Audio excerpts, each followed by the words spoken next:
With Jeff Hardy being encouraged to take a break from pro wrestling and more, this is Wrestling Hub. My name is John, and you're watching the Wrestling Report for December 12th. Before we get into the rest of the video, make sure you subscribe to Wrestling Hub and turn on all notifications to stay up to date with everything in the world of pro wrestling. Also, don't forget to follow us on Instagram at Wrestling Hub Official, and also follow us on Twitter at Wrestling_Hub.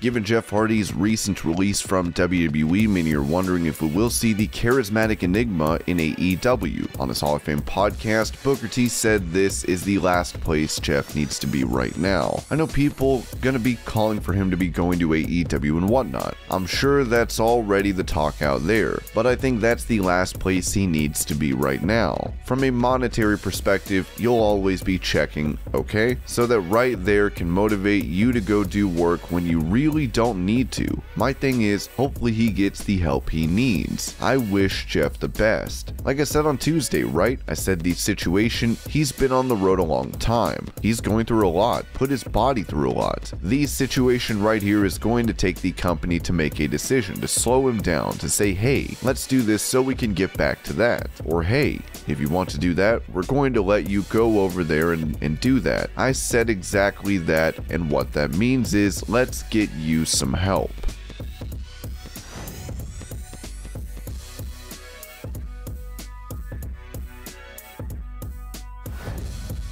Earlier in the year, Bayley suffered a knee injury while training at the Performance Center, as she was expected to be out for 9 months following reconstructive surgery in July. On Instagram, she gave an update on her condition as she said, people are asking how my knee is.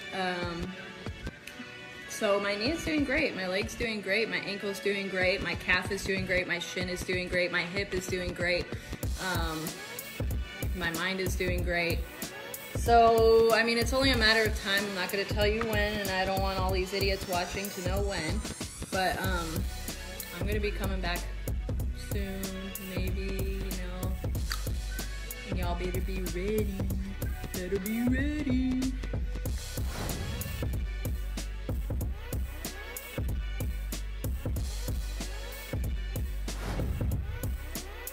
With her on Smackdown feuding with Charlotte Flair, Toni Storm recently won a match against Charlotte via DQ, which makes her the #1 contender to the Smackdown Women's title. On Smack Talk, Dutch Mantel criticized this storyline, saying Charlotte and Toni lack chemistry. I personally would be thinking twice about that because you have heard me talk about chemistry a lot. You simply cannot manufacture chemistry. It is either present or it is just not. You need to have at least some chemistry on which you can build on, and this match had none of it. I do believe that the pies in the face killed that, because now they have made it a joke to start off with. How are you expected to take it seriously? Toni Storm is a terrific athlete and all that, but they threw the pies at each other. They literally buried that angle. It is just done. I do not believe you can revive it. I do not care what you do. With Storm likely to face Charlotte at the Day 1 pay-per-view, we'll have to see if she is able to come away with a win and the title.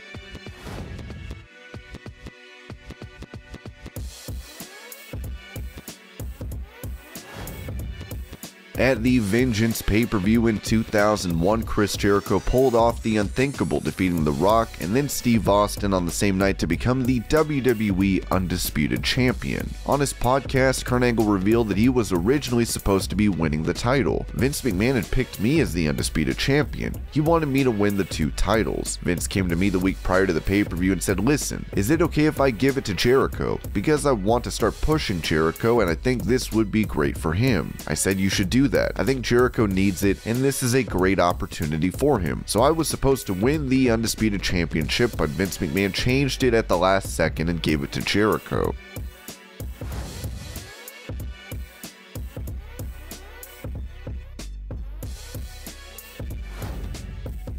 In a shocking move, Braun Strowman found himself on the receiving end of a release from WWE earlier this year. Given his big asking price for appearances, it's surprising that Strowman made his Ring of Honor debut at Final Battle. On Wrestling Observer Radio, Dave Meltzer noted, they could go to AEW. It's not like, they could. The thing that I thought about the Titan, Adam Scherr, is that unless, if he's going to Impact and this is an angle to get him to Impact, or AEW for that matter, then this makes sense. And if he came in because EC3 asked him for a favor, then that's fine too. But if he came at anywhere near his asking price, it's just kind of weird. Someone like him, it's one thing if you do a surprise because you're building for the next month's card, but to pay someone to come in to do a lame duck class show of the promotion when you don't advertise him, when someone like him might sell some tickets, that's like, that's getting way too deep into the stupidity. Like I said, if he came in for a low price for future business for a company he's going to, then that makes sense. If he came in because Ring of Honor paid him a boatload of money to have him as a surprise on their last pay-per-view and they didn't advertise him, then that boggles my mind stupidity, because that makes no sense whatsoever.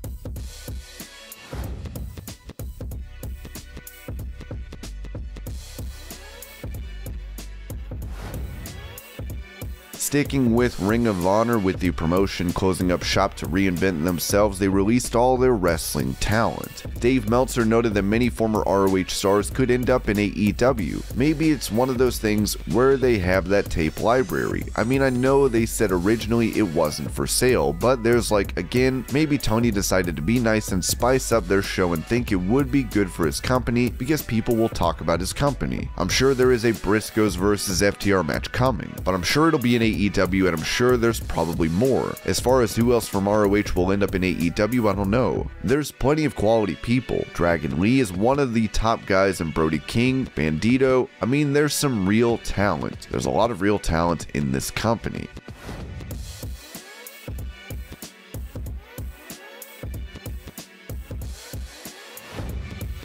With Triple H taking time away from his duties on NXT to recover from a heart procedure, many are wondering when he will make his return. According to Meltzer, Triple H will probably not have another match. I doubt Paul Levesque will be wrestling and Undertaker is done, although Undertaker and Austin are on huge money deals, as Ric Flair was, just to keep them part of the promotion forever.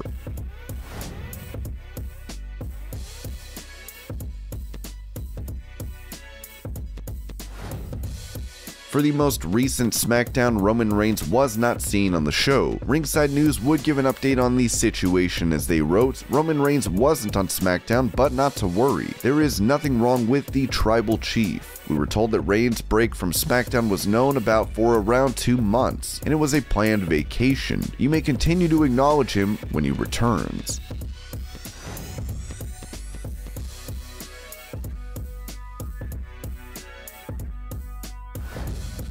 Following a live event match where he appeared to look sluggish before leaving the ring, Jeff Hardy has been released from WWE and apparently turned down going to rehab prior to his firing. According to WrestlingNews.co, a backstage source in WWE claimed Hardy seemed sober prior to that bout. I saw him before that match and there was nothing out of the usual going on with him. Jeff deals with back and knee issues, but I don't think he drank anything or took any pills before that show. As far as I know, he's been doing great since the DUI arrest from a couple years back. I know people are wondering why he would be allowed to go out there if he was messed up, but he looked fine before the match.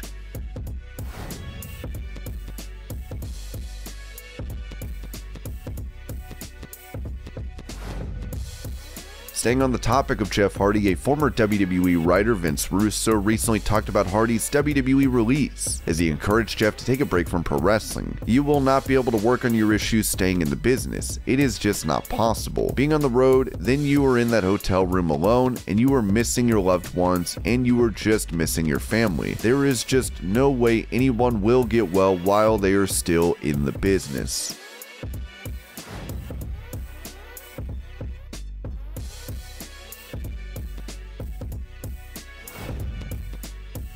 despite them being a menacing force on NXT, Karrion Kross and Scarlett would end up being let go from WWE after Kross was called up to the main roster. Now, Scarlett has revealed her biggest fear in WWE, saying this during a virtual signing hosted by K&S WrestleFest. "That was my biggest fear at WWE, was that they were gonna buy my name, and then once I left, I was gonna have to change it because I love my name and other people had their names purchased. Karrion Kross, Karrion is not his, but he got to keep Killer Kross, which he's very, very happy about. If I would have been official main roster, I know they would have bought it." And they were talking about adding back the Bordeaux, and I'm like, they're already talking about it. They're gonna buy my name, and that means later on I can't have it. So I'm actually really happy that didn't happen. I built it, you know?